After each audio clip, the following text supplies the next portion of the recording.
गणेशोत्सव हा महाराष्ट्रातील सर्वात महत्त्वाचा सण आहे, ज्यामध्ये भक्त मोठ्या उत्साहाने गणेश चतुर्थीला आपल्या लाडक्या बाप्पाची स्थापना करतात, तर अनंत चतुर्दशीला त्याचे विसर्जन करतात. ढोल ताशांच्या गजरात आणि मोठ्या उत्साहाने जल्लोषात नागरिक या उत्सवात सहभागी होत असतात. यामध्ये कधी कधी पोलीस देखील आपला उत्साह साजरा करत या जल्लोषात सामील होत असताना आपण पाहतो. याबाबतचे अनेक व्हिडिओजही आतापर्यंत सोशल मीडियावरती व्हायरल झाले आहेत. मात्र आता पोलिसांना या गणपती उत्सवाच्या गजरात नाचताना पाहणे इतिहास जमा होणार आहे. कारण मुंबई पोलीस आयुक्त विवेक फणसळकर यांनी कडक आदेश काढले असून या आदेशात गणेशोत्सवादरम्यान पोलिसांना नाचण्यास सक्त मनाई करण्यात आली आहे.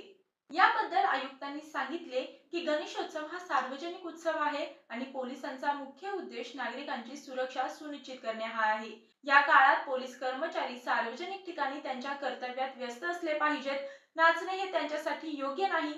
यापुढे अधिकाऱ्यांना ताकीद देत त्यांनी सांगितले की जर कोणताही कर्मचारी या नियमांचे उल्लंघन करत नाचताना आढळला तर त्याच्यावर तात्काळ कारवाई करण्यात येईल. गणेशोत्सवाच्या काळात मुंबईसारख्या मोठ्या शहरात सुरक्षा व्यवस्थेला अत्यंत महत्त्व दिले जाते.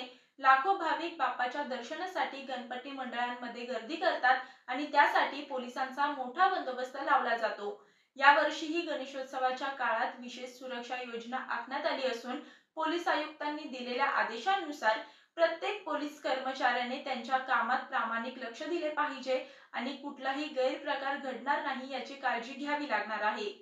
गणेशोत्सवात पोलीस कर्मचारी नाचताना दिसणारे व्हिडिओ सोशल मीडियावर वारंवार व्हायरल झालेले आपण पाहिले आहेत.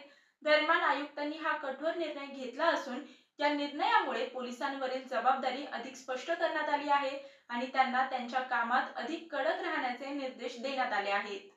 अशाच माहितीपूर्ण व्हिडिओसाठी आमच्या वर्षा गाटेकर या चॅनलला नक्की सबस्क्राईब करा आणि आजची माहिती कशी वाटली हे कमेंट्स मध्ये नक्की सांगा. गणेश चतुर्थीच्या हार्दिक शुभेच्छा.